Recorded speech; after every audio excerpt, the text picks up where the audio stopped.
ಇವತ್ತು ಸಿನಿಮಾ ಬಗ್ಗೆ ಏನು ಹೇಳಲ್ಲ, ಆದರೆ ಯಾಕೆ ಎಲ್ಲೂ ಪ್ರೆಸ್ ಮೀಟ್ಗಳು ಸಿಗ್ಲಿಲ್ಲ, ನಾವು ಮಾತಾಡಕ್ ಆಗ್ಲಿಲ್ಲ. ಆದರೆ ಕೆಲವು ಕ್ಲಾರಿಫಿಕೇಶನ್ ಕೊಟ್ಬಿಡ್ತೀವಿ. ಅದಕ್ಕೆ ಈಗ ರಾಮಮೂರ್ತಿ ಸರ್ ಇಲ್ಲೇ ಇದ್ದಾರೆ. ಯಾಕಂದ್ರೆ ಕೆಲವ್ರು ಹೇಳಿದ್ರು ಕತೆ ನಾನ್ ಮಾಡಿಸ್ದೆ, ಟೈಟಲ್ ನಾನ್ ಕೊಟ್ಟೆ. ಅಯ್ಯೋ ತಗಡೆ, ನಿನಗೆ ರಾಬರ್ಟ್ ಕತೆ ಕೊಟ್ಟಿದ್ದೆ ನಾವು. ಈಗ ಯಾಕಂದ್ರೆ ಕೊಟ್ಟಿದ್ದು ಮಾಡಿದ್ದು ಹೇಳ್ಬಾರ್ದು ಭಗವಂತ. ಯಾಕಂದ್ರೆ ಇದೇ ಸಲಿ ಇದೇ ತರ ಒಂದ್ ಕಡೆ ಸಿಗಾಕೊಂಡು ಬಾಯಿಯಿಂದ ಹೇಳಿಸ್ಕೊಂಡು ಬುದ್ಧಿ ಕಲ್ತಿಲ್ಲ ಅಂದ್ರೆ ನಾವ್ ಏನ್ ಹೇಳೋಣ. ಈಗ ಈ ಕತೆ ಇಂಥ ಒಳ್ಳೆ ಕತೆ ಯಾಕಪ್ಪ ಬಿಟ್ಟೆ ನೀನು? ನೀನ್ ಮಾಡಿಸ್ತಾನೆ ಇಂಥ ಒಳ್ಳೆ ಕತೆ ಯಾಕೆ ಬಿಟ್ಟೆ ನೀನು? ನಿನ್ ಜಡ್ಜ್ಮೆಂಟ್ ಅಷ್ಟು ಚೆನ್ನಾಗಿದೆ, ಗುಡ್, ಮಾಡ್ಬೋದಾಗಿತ್ತಲ್ಲ. ಟೈಟಲ್ ನಾನು ಕೊಟ್ಟೆ, ಟೈಟಲ್ ಇಟ್ಟಿದ್ದೆ ನಾನು. ಅದಕ್ಕೊಂದು ಕ್ಲಾರಿಫಿಕೇಶನ್ ಇದೆ. ಬನ್ನಿ ಡೈರೆಕ್ಟರ್, ಏನಕ್ಕೆ ಅಂದ್ರೆ ಕ್ಲಾರಿಫಿಕೇಶನ್ ಕೊಡಕ್ ಬೇಕಲ್ಲ. ಯಾಕಂದ್ರೆ ನಾವೆಲ್ಲ ಸುಳ್ಳು ಹೇಳಿದ್ರೆ ಎಲ್ಲ ಆಧಾರ ಹಿಡ್ಕೊಂಡೇ ಮಾತಾಡ್ಬೇಕು. ಟೈಟಲ್ ಸ್ವಲ್ಪ ಕತೆ ನೀವು ಹೇಳಿ ಸ್ವಾಮಿ.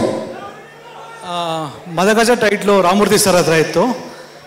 ಅದು ತಗೊಳ್ಬೇಕಾದ್ರೆ ಕಾಟರ ಟೈಟ್ಲನ್ನ ಉಮಾಪತಿ ಸರ್ ಕೊಟ್ಟರು. ಮದಗಜ ಟೈಟ್ಲನ್ನ ಬಾಸ್ ಹೇಳಿದ ತಕ್ಷಣ ನನಗೆ ರಾಮಮೂರ್ತಿ ಸರ್ ಕೊಟ್ಟರು. Thank you Ramamurthy sir.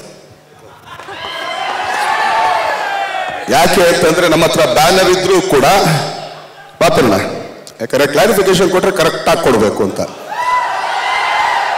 ಆ ಟೈಟ್ಲು ಎಲ್ಲಿ ರಿಜಿಸ್ಟರ್ ಮಾಡ್ಸೋಕೆ ಹೇಳಿನ ಫಸ್ಟ್? ನಮ್ಮ ಬ್ಯಾನರ್ನಲ್ಲಿ ರಿಜಿಸ್ಟರ್ ಮಾಡ್ಸೋಕೆ ಹೇಳಿದ್ರಿ.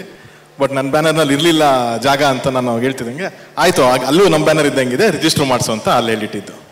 ಟೈಟ್ಲ್ ಕೊಟ್ಟಿದ್ದು ನೀವೇನೆ. ಓಕೆನಾ ಸ್ವಾಮಿ? ಯಾಕಪ್ಪ ಬಂದು ಬಂದು ನಮ್ಮ ಕೈಲೇ ಯಾಕೆ ಗುಮ್ಮಿಸ್ಕೋತೀಯ? ಗುಮ್ಮಿಸ್ಕೋಬೇಡ, ಎಲ್ಲೋ ಇದೆಯಾ ಚೆನ್ನಾಗಿದೆಯಾ ಅಲ್ಲೇ ಇದ್ಬಿಡು, ತಪ್ಪದು. ಸೊ ಆದ್ರಿಂದ ಅದಷ್ಟೇ ನಾನು ಕ್ಲಾರಿಫಿಕೇಶನ್. ಯಾಕಂದ್ರೆ ನಿಮಗೆ ಗೊತ್ತಾಗ್ಲಿ ಅಂತ ಅಷ್ಟೇ, ಏನೇನಿಲ್ಲ. ಇವತ್ತು ಇಲ್ಲಿಗೆ ನಿಂತು ಇದೊಂದು ಜರ್ನಿ, ನನ್ನೊಬ್ಬನ ಜರ್ನಿ ಅಲ್ಲ. ಪ್ರತಿ ಒಬ್ರು ಇಲ್ಲಿ ಬಂದಿರೋರು ಅಷ್ಟು ಜನ. ಥಿಯೇಟರ್ ಇಲ್ಲ ಅಂತಂದ್ರೆ ನಾವಿಲ್ಲ. ಏನಕ್ಕೆ ಸಿಂಗಲ್ ಥಿಯೇಟರ್ ಅಲ್ಲಿ ನೋಡ್ಬೇಕು ಅಧಿಕಾರ ಇದೆ ನಾವು ನಿಂತ್ಕೊಳ್ಳೋಕೆ? ಇದೇ ಮಲ್ಟಿಪ್ಲೆಕ್ಸ್ ಅಲ್ಲಿ ಹೋಗಿ ನಾವು ಮಾಡಕ್ಕಾಗತ್ತಾ? ಅವ್ರಿಗೆ ಯಾರಿಗೂ ಕೇರು ಇಲ್ಲ ನಮ್ಮ ಬಗ್ಗೆ. ಸಿಂಗಲ್ ಥಿಯೇಟರ್ ಇದ್ರೆ ಮಾತ್ರ ಒಬ್ಬ ನಿರ್ಮಾಪಕ ಬದುಕಕ್ ಸಾಧ್ಯ. ಇದು ಹೇಳ್ತೀನಿ ಕೇಳಿಸ್ಕೊಳ್ರಿ. ಯಾಕಂದ್ರೆ ಇಲ್ಲಿ ಬರೋ ಶೇರು ನಮ್ಗೆ ಅವ್ರು ಕೊಡಲ್ಲ. ಆಕ್ಚುಲಿ ಅಣ್ಣಪ್ಪ ಒಳ್ಳೆ ಇದು ಮಾಡಿದಾರೆ, ಇಲ್ಲ ಅಂತಲ್ಲ. ಬಟ್ ಅಲ್ಲಿದ್ ವೇರಿಯೇಷನ್ ಬೇರೆ, ಇಲ್ಲಿದ್ ವೇರಿಯೇಷನ್ ಬೇರೆ. ಇಲ್ಲಿ ಪ್ರತಿ ಒಂದು ಟಿಕೆಟು ದುಡ್ಡು ಕೂಡ ನಿರ್ಮಾಪಕರ ಹತ್ರನೇ ಹೋಗೋದು. ಅಲ್ಲಿ ಯಾವ್ದೇ ಶೇರ್ ಇಲ್ಲ, ಇನ್ನೊಂದಿಲ್ಲ. ಅವ್ರು ಬಾಡಿಗೆ ಕಟ್ಟಿದ್ರೆ ಮಿಕ್ಕಿದಷ್ಟು ನಿರ್ಮಾಪಕಂದೇನೆ.